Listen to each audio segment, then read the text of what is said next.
নাইলা তার সাথে কোনো আলোচনা না করেই এত বড় একটা ঝুঁকিপূর্ণ পদক্ষেপ নিয়েছে, এই ভাবনায় ডেমন ভেতরে ভেতরে তীব্র ক্ষোভে ফেটে পড়ছিল। তার উপর সাইরাসের কারণে জেস্টিন পরিবার দেউলিয়া হয়েছে, আর ডেমন নিজে একজন সামনার হওয়ায় মনে মনে একটা সংশয় তাকে কুড়ে কুড়ে খাচ্ছিল। নাইলা কি তবে তাকেও বাকিদের মতো ঘৃণা করে? তার প্রতিও কি মেয়েটার মনে কোনো চাপা ক্ষোভ জমে আছে?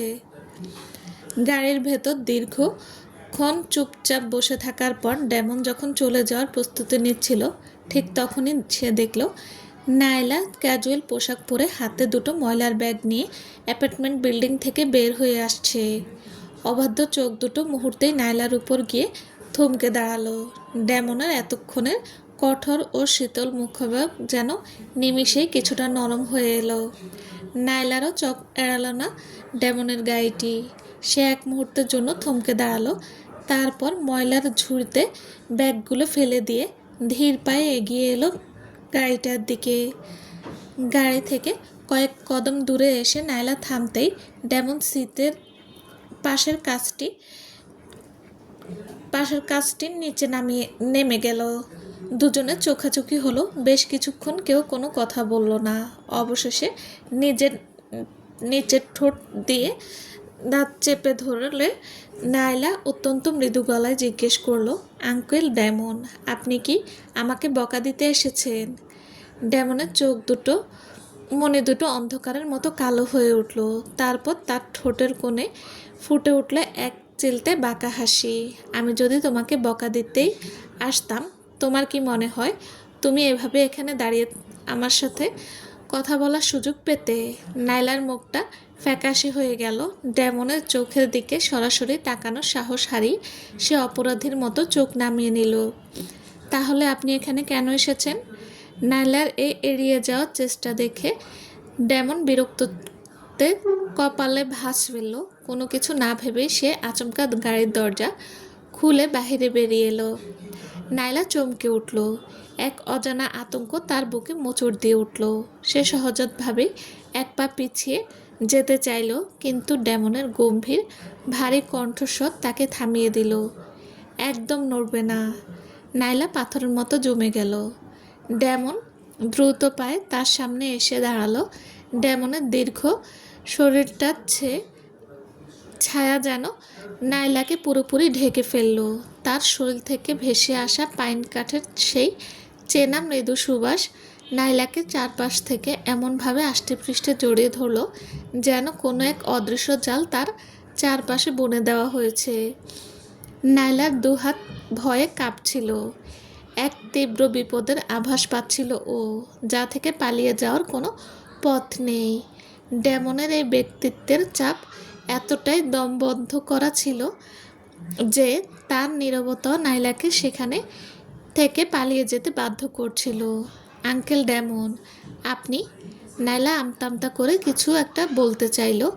ডেমনের শীতল আঙ্গুলগুলো আলতো করে নাইলার থুতনিটা স্পর্শ করলো। সে হালকা চাপে নাইলার মুখটা উপরে তুলে নিজের চোখের দিকে তাকাতে বাধ্য করলো। ডেমনের সেই অতল কালো চোখের দিকে তাকাতেই নাইলার ভেতরটা কেঁপে উঠল। তার চোখে স্পষ্ট ফুটে উঠল অস্থিরতা। সে নিজের জামার কোণটা শক্ত করে মুঠোর ভেতর চেপে ধরল। তুমি আমার ভাইকে পুলিশের হাতে তুলে দিয়েছ। এখন সামনার পরিবারের প্রত্যেকে তোমাকে মনে প্রাণে ঘৃণা করে, আর ক্লার্কও তোমায় হয়তো কোনো সাহায্য করবে না। কখনো ভেবে দেখেছো সামনার পরিবার যদি তোমার আর তোমার বাবার উপর প্রতিশোধ নিতে চায়, তবে তুমি কি করবে? ডেমন শান্ত গলায় প্রশ্ন করল। কণ্ঠস্বর শান্ত হলেও নাইলা চমকে উঠল। তার চোখ দুটো বড় বড় হয়ে গেল এবং শরীরটা মৃদু কাঁপতে লাগলো। সে কেবল সাইরাসকে খাঁচায় বন্দি করতে চেয়েছিল। সামনার পরিবারের প্রতিশোধের ভয়াবহতা নিয়ে সে ভাবেনি। সত্যি বলতে সে এতটা ভাববার সাহস পায়নি, কারণ সে ভালো করে জানে সামনার পরিবারের কাছে তারা কতটা অসহায়, কত সহজে তারা নাইলাকে গুঁড়িয়ে দিতে পারে। সে নিজের ঠোঁট কামড়ে ধরে একটা দীর্ঘশ্বাস নিল। নিজেকে শক্ত করে বলল, তা সত্ত্বেও আমাকে অন্যায়ের বিচার পেতেই হবে। নাইলার চোখের সেই দৃঢ়তা দেখে ডেমনের ভেতরের রাগটা যেন দ্বিগুণ হয়ে জ্বলে উঠল। সে নাইলার থুতনিতে নিজের হাতের বাঁধন আরও শক্ত করলো। মেয়েটার পক্ষে কি একেবারের জন্যই সাহায্য চাওয়া এত কঠিন? কেন তাকে একাই সব বিপদের মুখোমুখি দাঁড়াতে হবে? এই বিচার কি তোমার জীবনের চেয়েও বেশি মূল্যবান? ডেমন ক্ষুব্ধ গলায় প্রশ্ন করল। হ্যাঁ, নাইলা সোজাসুজি উত্তর দিল। ডেমনের রাগ এবার একটা শীতল তিক্ত হাসিতে রূপ নিল। বেশ, তবে পরে বলো না যে আমি তোমাকে সতর্ক করিনি। সে নাইলাকে ছেড়ে দিয়ে হনহন করে গাড়ির দিকে হেঁটে গেল। তার টান টান পিঠের ভঙ্গি বলে দিচ্ছিল সে কতটা বিরক্ত। নাইলা বুঝতে পারল না ডেমন কেন এতটা রেগে আছে। তবে যেহেতু সে এখানে এসেছে, নাইলা ভাবল সব কিছু আজকেই পরিষ্কার করে নেওয়া ভালো। আঙ্কেল ডেমন, আমি আশা করব আপনি ব্যক্তিগতভাবে আমার সাথে আর দেখা করতে আসবেন না। আমি আপনার ভাইকে জেলে পাঠিয়েছি। এরপর আমাদের মুখোমুখি হওয়াটা কেবল অস্বস্তিকর হবে। আমি পার্ক ফার্মাসিউটিক্যালস প্রজেক্টের জন্য অন্য কোনো একজন গবেষক চেয়ে আবেদন করব। আজ থেকে আমরা একে অপরকে চিনি না, এটাই ভাবা ভালো। নাইলা এক নিঃশ্বাসে কথাগুলো বলে দিল। ডেমন গাড়িতে ওঠার আগে ঘুরে তার দিকে তাকালো। তার চোখের অসন্তুষ্টি যেন বাতাসে ভারী করে তুলল। নাইলা বুঝল না ডেমন কেন তার দিকে এভাবে তাকাচ্ছে, কিন্তু তার শরীর থেকে ছড়ানো সেই বিপজ্জনক তীব্রতা সে টের পাচ্ছিল। নিজেকে বাঁচাতে নাইলা যেই না ঘুরে চলে যেতে চাইল, অমনি একটা শক্ত বড় হাত এসে তার কোমর জড়িয়ে ধরল। আহ! নাইলার গলা দিয়ে একটা অস্পষ্ট চিৎকার বেরিয়ে এলো। ডেমন ওকে হালকা তুলোর মতো শূন্যে তুলে নিয়ে এক ঝটকায় ঘুরিয়ে দিল। নাইলার পিঠ গিয়ে ঠেকল গায়ের শক্ত ও শীতল দরজায়। নাইলা কিছু বুঝে ওঠার আগেই ডেমন তার ঠোঁটের উপর ঝুঁকে এলো এবং এক চরম তীব্র আবেগে ওকে গ্রাস করে নিল। নাইলার চোখ দুটো বিস্ময় ও ধাক্কায় বড় বড় হয়ে গেল। ডেমন কি পুরোপুরি পাগল হয়ে গেছে? প্রথমবার সে একটা প্রাইভেট রুমে জোর করে ওকে চুম্বন করেছিল, আর এবার একেবারে প্রকাশ্যে রাস্তায় খোলা আকাশের নিচে একই কাণ্ড করেছে। কেউ যদি এই অবস্থায় তাদের দেখে ফেলে তবে তার পরিণতি কী হতে পারে সেটা ভাবতেই নাইলার গা শিউরে উঠছিল। সে দু হাত দিয়ে ডেমনের বুকে ধাক্কা দিয়ে তাকে সরিয়ে দেওয়ার আপ্রাণ চেষ্টা করলো, কিন্তু ডেমনের শরীরটা যেন একটা ইস্পাতের দেওয়াল। নাইলা যত জোরে ধাক্কা দিক না কেন সে এক চুলও নড়ল না। আঙ্কেল ডেমন, ছাড়ুন ছাড়ুন আমাকে। নাইলা কোনো মতে অস্পষ্ট স্বরে আকুতি জানালো। ডেমন ওকে আরও শক্ত করে নিজের শরীরের সাথে চেপে ধরল। তার চোখ দুটো তখন রাগে জ্বলছিল। সাইরাস যাতে তাকে অপহরণ করে সেজন্য নাইলা যে নিজে একটা ফাঁদ পেতেছিল, এই পুরো বিষয়টা সে ডেমনের কাছে গোপন রেখেছে। আর এখন কাজ ফুরিয়ে যেতেই সে ডেমনের থেকে দূরত্ব বজায় রাখতে চাইছে। এত সহজ?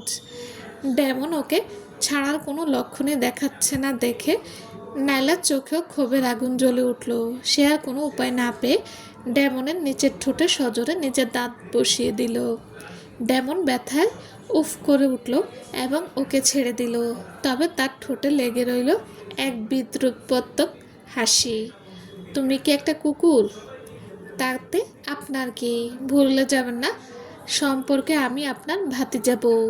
নাইলা দাঁতে দাঁত চেপে ফিসফিস করে বলল। নিজের পদমর্যাদা ব্যবহার করে মুক্তি পাওয়ার এই চেষ্টা দেখে ডেমন তার একটা ভ্রু কুঁচকে তাকালো। তুমি ক্লার্কের বাবাকে জেলে পাঠিয়েছ। তোমার কি সত্যি মনে হয় সে আর তোমার সাথে বৈবাহিক সম্পর্ক টিকিয়ে রাখবে? সে আমার ব্যাপার। আপনি যদি এখনই আমাকে না ছাড়েন আমি চিৎকার করে লোক জড়ো করব। নাইলা পাল্টা হুমকি দিল। রাগে ফুঁসে ওঠা একটা বিড়ালের মতো নাইলার এই রূপ দেখে ডেমন যেন মজা পেল। সে আরও একটু ঝুঁকে নাইলার মুখের কাছাকাছি এলো।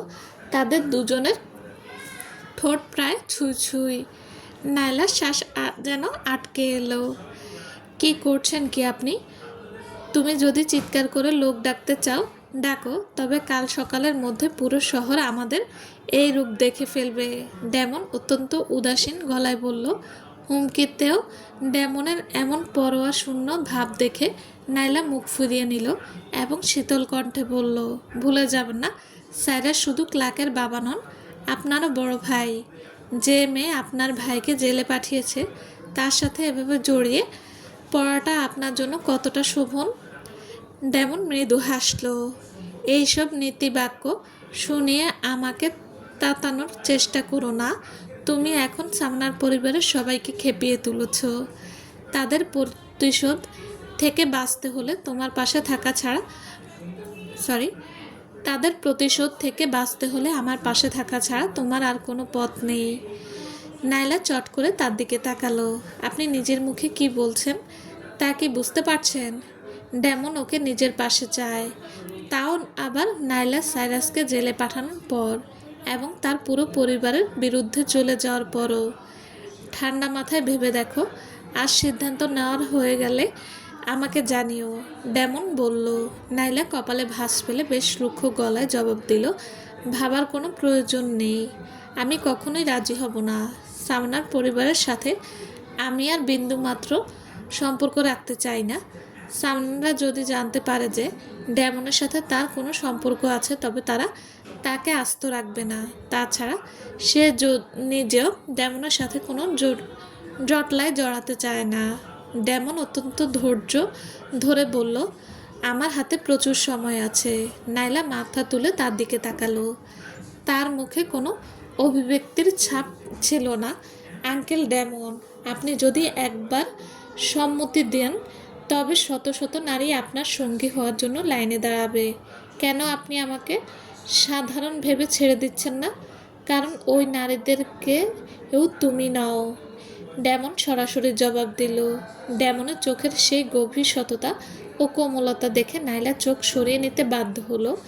ডেমনের এই তীব্র অনুভূতিগুলো চাপ নেওয়ার মতো শক্তি তার ছিল না, কারণ ভালোবাসায় মজে গিয়ে শেষমেশ আবার বুক ভাঙা হতাশা নিয়ে ফিরে আসার সেই যন্ত্রণাদায়ক প্রতিক্রিয়ার মধ্যে দিয়ে সে আর যেতে চায় না।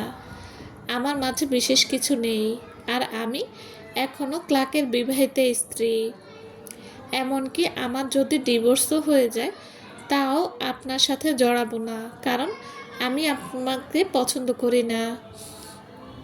নাইলা স্পষ্ট জানিয়ে দিল। ডেমনের চোখের মনোর দুটো আবার অন্ধকার হয়ে এলো। এখন পছন্দ করো না তাতে কিছু যায় আসে না, এক সময় ঠিকই করবে।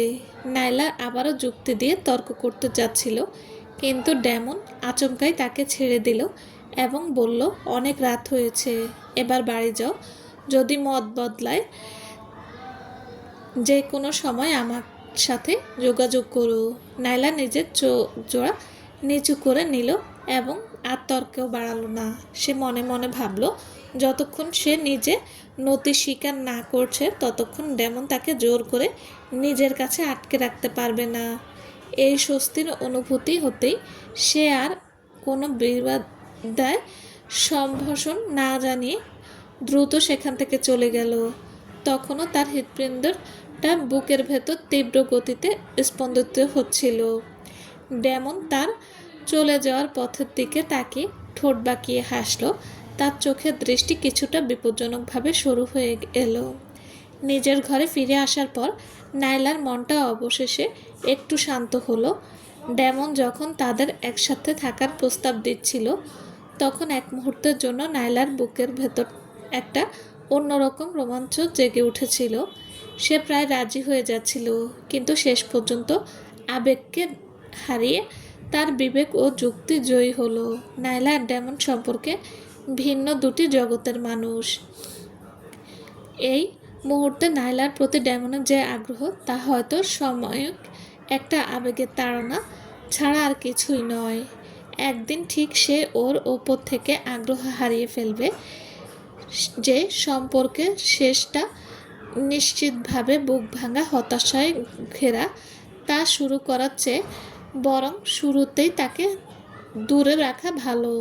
অন্তত তাতে মাঝপথে পরিত্যক্ত হওয়ার তীব্র যন্ত্রণাটা সহ্য করতে হবে না। তাছাড়া নাইলা তো আর কোনো 18 বছরের অবুঝ কিশোরী নয় যে অবাস্তব স্বপ্ন বুনে ভাববে ডেমন তাকে বিয়ে করবে। ডেমনের যে পারিবারিক অভিজাত্য ও ব্যাকগ্রাউন্ড, তাতে সে ভবিষ্যতে অবশ্যই নিজের সমকক্ষ কোনো বংশের মেয়েকেই জীবনসঙ্গী হিসেবে বেছে নেবে।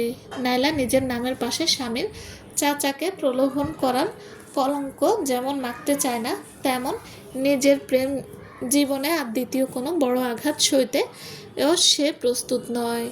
সে তার মনের ভেতর এইসব অযাচিত ও অনুচিত চিন্তাভাবনা মাথা থেকে ঝেড়ে ফেলে গোসল করার জন্য বাথরুমের দিকে এগিয়ে গেল। গোসল শেষ করে সে যখন মাত্র বিছানায় শুতে যাবে, ঠিক তখনই তার ফোনটা বেজে উঠল। স্ক্রিনে ক্লার্কের নাম ভেসে উঠতে দেখে সে এক মুহূর্তের জন্য ইতস্তত করল। তারপর ফোনটা রিসিভ করলো।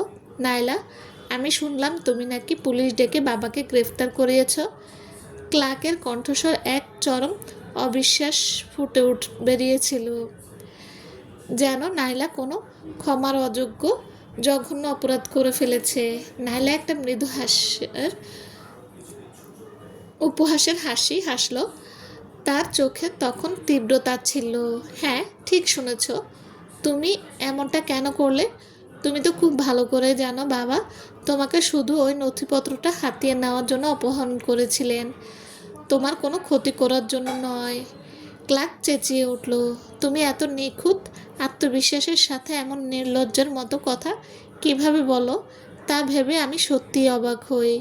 তুমি কি নিশ্চিত যে তিনি আসলেই আমাকে মেরে ফেলতে চাননি? নাইলে পাল্টা প্রশ্ন জবাব দিল, পিট যদি আগে থেকেই সাইরাসের সাইরাসের এই ক্ষতি করার পরিকল্পনা টের না পেত, তবে এতক্ষণে হয়তো সে কোনো পাহাড়ের খাদে মরে পড়ে থাকতো। অবশ্যই নিশ্চিত তুমি আমার স্ত্রী এবং ওনার পুত্রবধূ। উনি কেন তোমার সত্যি ক্ষতি করতে যাবেন? তাছাড়া সেদিন তোমাকে বাঁচাতে গিয়ে তো আমি আজ পঙ্গু হয়ে গেছি। আমার এই অবস্থার কথা বিবেচনা করে হলেও তোমার উচিত পুলিশকে সব কিছু বুঝিয়ে বলে বাবাকে ছাড়িয়ে আনা। ক্লার্ক একরকম আদেশ দেওয়ার সুরে বলল, কিন্তু আমি যতটুকু জানি তোমার পা দুটো তো পঙ্গু হয়ে যায়নি। এক কাজ করো না কেন, তুমি নিজে গিয়ে সত্যি সত্যি নিজের পা দুটো ভেঙে পঙ্গু হয়ে এসো, তারপর আমি ভেবে দেখব তোমার বাবাকে ছাড়ানো যায় কি না। নাইলা চরম কটাক্ষ করে বলল। ফোনের উপাস থেকে কিছুক্ষণ কোনো শব্দ এলো না।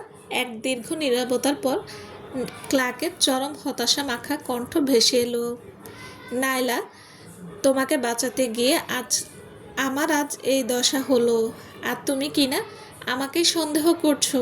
এখন তো আমার সত্যি অনুশোচনা হচ্ছে যে সেদিন কেন তোমাকে বাঁচাতে গেলাম। নাইলার ঠোঁটে এক কুৎসিত হাসির রেখা ফুটে উঠল। এই অর্থহীন তর্ক আর বাড়িয়ে লাভ নেই ভেবে সে সরাসরি মূল কথায় চলে গেল। খামোকা নিজের এই মহান রূপ দেখানোর ভং ধরে থেকো না। আদালতের সামনে যে গাড়ি দুর্ঘটনাটি ঘটেছিল তা তুমি আর তোমার বাবা মিলেই সাজিয়েছিলে, আর তোমার বাবা আমাকে অপহরণ করেছিলেন কারণ তুমি বারবার আমাকে ওই প্রমাণগুলো মুছে ফেলার জন্য জোর করছিলে। আমি রাজি হইনি বলেই তোমরা আমাকে পৃথিবী থেকে সরিয়ে দেওয়ার সিদ্ধান্ত নিয়েছিলে। সে একটু থামলো, তারপর আবার বলতে শুরু করলো, তোমার কোনো সাফাই গাওয়ার প্রয়োজন নেই। আমি যখন এই কথাগুলো নিজের মুখ বলেছি, তার মানে আমার কাছে যথেষ্ট প্রমাণ আছে। তুমি যদি তোমার বাবার মতো বিপদে পড়ে না চাও, তবে কাল সকালে সোজা আদালতে চলে এসো ডিভোর্সের কাগজে সই করতে। আশা করি এবার অন্তত তুমি আর নতুন কোনো চাল চালার চেষ্টা করবে না। নাইলা তার শেষ হুঁশিয়ারি দিয়ে দিল। ক্লার্কের কোনো প্রতিক্রিয়ার তোয়াক্কা না করেই সে ওপাশ থেকে ফোনটা কেটে দিল। রাগে ক্ষোভে ক্লার্কের মুখটা কালো হয়ে উঠল। সে হাতের ফোনটা আছাড় মেরে ভেঙে ফেলার উপক্রম করলো। নাইলা যে সব কিছু ধরে ফেলেছে সেটা সে বিশ্বাসই করতে পারছিল না। তার মানে গত কয়েকদিন ধরে সে কি নাইলার চোখে স্রেফ একটা বোকা জোকার হয়েছিল। তার পাশে বসে থাকা জার্ডিন ক্লার্কের এমন ভয়ঙ্কর রূপ দেখে ভয় পেয়ে উঠল। সে আমতা করে জিজ্ঞেস করলো, ক্লার্ক, কি হয়েছে? নাইলা কি তোমার বাবাকে মুক্ত করতে রাজি হচ্ছে না? বের হও এখান থেকে। ক্লার্ক সজোরে চিৎকার করে উঠল। জার্ডিনের মুখ ফ্যাকাশে হয়ে গেল এবং সে চরম আতঙ্কে রুম ছেড়ে বেরিয়ে গেল। এই মুহূর্তে ক্লার্ককে দেখতে সত্যি ভীষণ ভয়ঙ্কর লাগছিল। ঘরটা নিস্তব্ধ হয়ে আসতেই ক্লার্ক হঠাৎ পাগলের মতো হাসতে শুরু করলো। অতিরিক্ত শক্তিতে ফোনটা চেপে ধরার কারণে তার হাতের মুঠোর স্ক্রিনটা মটমট করে ভেঙে গেল আর তার চোখ দুটো রাগে রক্তবর্ণ হয়ে উঠল। এতগুলো বছর কেটে গেল অথচ নাইলার আসল রূপটাই চিনতে পারেনি। তবে এখন বুঝতে পারলেও খুব বেশি দেরি হয়ে যায়নি। ডিভোর্স, সে কি ভেবেছে একটা ডিভোর্স পেলেই সে তার হাত থেকে চিরতর মুক্তি পেয়ে যাবে? পাগলের মতো হাসতে হাসতে সে মনে মনে প্রতিজ্ঞা করলো, সে নিজে যেভাবে যন্ত্রণাদায়ক দগ্ধ হচ্ছে নাইলাকেও ঠিক একইভাবে ছটফট করিয়ে মারবে। যে মেয়ে তাকে এত বড় একটা আঘাত দিল তাকে সে এত সহজে পার পেয়ে যেতে দিতে পারে না, কিছুতেই না। নাইলা যে ক্লার্কের সাথে বিবাহ বিচ্ছেদের চায় এই খবর পাওয়া মাত্রই সিন্ডি মাঝখানে এসে বাধা দিল। তোমার বাবা এখনো পুলিশ স্টেশনে আটকে আছে। তুমি যদি এখন ওকে ডিভোর্স দিয়ে দাও তবে পরে ওকে নরম করার আরও কঠিন হয়ে যাবে। যতক্ষণ সে তোমার স্ত্রী হিসেবে আছে, অন্তত দোষী সাব্যস্ত হলেও ক্ষমার আবেদনপত্র দিয়ে আমরা তোমার বাবার শাস্তি কিছুটা কমাতে পারবো। এখন ডিভোর্স দিয়ে দিলে পরিস্থিতি কেবল আরও খারাপ হবে। সিন্ডি বেশ জোর দিয়ে বলল। ক্লার্কের মুখের গম্ভীর হয়ে উঠল। অপহরণের ঘটনায় আমার জড়িত থাকার সমস্ত প্রমাণ ওর হাতে আছে। আমি যদি ওর দাবি না মানি তবে ও সেই প্রমাণগুলো পুলিশের হাতে তুলে দেবে। সিন্ডি কপালে ভাঁজ ফেলল। তার চোখের রাগের আগুন জ্বলে উঠল। কি ধূর্ত আর ষড়যন্ত্রকারী মেয়ে! ও তো দেখছি পুরোপুরি প্রস্তুতি নিয়েই এসেছিল। কিন্তু ও যত বেশি এমন আচরণ করবে তুমি ঠিক ততটাই এখন ওকে ডিভোর্স দিতে পারবে না। অন্যথায় ও সামনার পরিবারের সাথে আরও কী করবে কে জানে। মা, তুমি কি এখনও এতই অবুঝ যে ভাবছো আমি ডিভোর্স পিছিয়ে দিলে ও সামনারদের রেহাই দেবে? ক্লার্ক বিরক্ত গলায় জিজ্ঞেস করলো। সাইরাসকে জেলে পাঠিয়ে নাইলা সামনারদের সাথে সব সম্পর্ক চিরতরে চুকিয়ে দিতে দৃঢ় প্রতিজ্ঞ ছিল। এই ঘটনার পর রিচার্ড বা মেরি কেউই তাকে আর কোনোদিন মেনে নেবে না। ক্লার্ক যদি ওর সাথে থেকে যায় তবে সে তাদের আরও বেশি হতাশ করবে এবং সামনার গ্রুপ নিজের ভবিষ্যৎ পুরোপুরি ধ্বংস করে ফেলবে। সিন্ডি প্রচণ্ড রেগে গেল, কিন্তু নাইলার হাতে প্রমাণ থাকায় সে নিজেও চরম হতাশায় বোধ করল। তার উপর ডেমনের মনোভাব যা, সে তো যে কোনো মূল্যেই নাইলাকে রক্ষা করবে। যত সে সব ভাবছিল নাইলার প্রতি তার ঘৃণা তত বাড়ছিল। নাইলাকে তাদের পরিবারে ফিরিয়ে আনার জন্য সে মনে মনে আফসোস করতে লাগলো। এখন পুরো সামনার পরিবারের বিশৃঙ্খলা চলছে। একটা বিষয় নিশ্চিত করো, ডিভোর্সের পর ও যেন একটা কানাকড়িও না পায়। ওকে একদম নিঃস্ব অবস্থায় বাড়ি থেকে বিদায় করতে হবে। সিন্ডি দাবি জানালো। ক্লার্ক উপহাসের হাসি হাসলো। ও তো বছরের পর বছর কোনো কাজই করেনি, আর আমাদের কোনো সন্তানও নেই। আমি কোনো অবস্থাতেই ওকে নিজের সম্পত্তির একটি অংশ দেব না। শুধু মনে রেখো যা বললাম, যেভাবে কাজ করবে। সিন্ডি তাকে মনে করিয়ে দিল। পরদিন ঠিক সকাল 10টায় ক্লার্ক এসে পৌঁছালো। সে একটা হুইলচেয়ারে বসেছিল এবং পেছন থেকে জর্ডেন তার হুইলচেয়ারটা ঠেলে নিয়ে আসছিল। ক্লার্ককে দেখার মাত্রই নাইলাকে দেখা মাত্রই ক্লার্কের চোখে ক্ষোভ ও তীব্র ঘৃণা ঠিকরে বের হতে লাগলো। যে মেয়ে তার বাবা সাইরাসকে গ্রেপ্তার করিয়েছে এবং এখন নির্দ্বিধায় ডিভোর্সের দাবি জানাচ্ছে, তাকে গলা টিপে হত্যা করতে এবং তার এই নিষ্ঠুরতার মুখোমুখি দাঁড়াতে ইচ্ছে করছিল ক্লার্কের এই প্রচণ্ড অস্থিরতার বিপরীতে নাইলা ছিল একদম শান্ত ও ধীরস্থির। ক্লার্কের প্রতি তার মনে কোনো অনুভূতি অবশিষ্ট ছিল না এবং সে যত দ্রুত সম্ভব এই বিষাক্ত সম্পর্ক থেকে মুক্তি পেতে চেয়েছিল। সে ক্লার্কের দিকে তৈরি করে আনা ডিভোর্সের চুক্তিপত্রটি বাড়িয়ে দিল। এখানে সই করে দাও, তাহলে আমরা পরবর্তী কাগজপত্রের কাজগুলো শুরু করতে পারবো। ক্লার্ক পাতাগুলো উল্টে পাল্টে দেখতে লাগলো। সব কিছু তার বেশ চেনা লাগলো। এই চুক্তিপত্র হুবহু সেই রকম ছিল যা নাইলা প্রথমবার ক্লার্কের প্রক্রিয়া হাতে নাতে ধরার পর তার সামনে পেশ করেছিল। কিন্তু যখন সে সম্পত্তি ভাগের পাতায় পৌঁছালো এবং দেখলো নাইলা তার অর্ধেক সম্পত্তির দাবি জানাচ্ছে, তখন তার চোখ দুটো হিমশীতল হয়ে গেল। আমি ডিভোর্স পেপারে সই করব না। তুমি যদি ডিভোর্স চাও তবে তোমাকে খালি হাতে যেতে হবে, অন্যথায় আমি রাজি নই, সে সটান জানিয়ে দিল। নাইলা অত্যন্ত শান্তভাবে তার দিকে একটি নথি বাড়িয়ে দিল। সিদ্ধান্ত নেওয়ার আগে একটু দেখে নাও।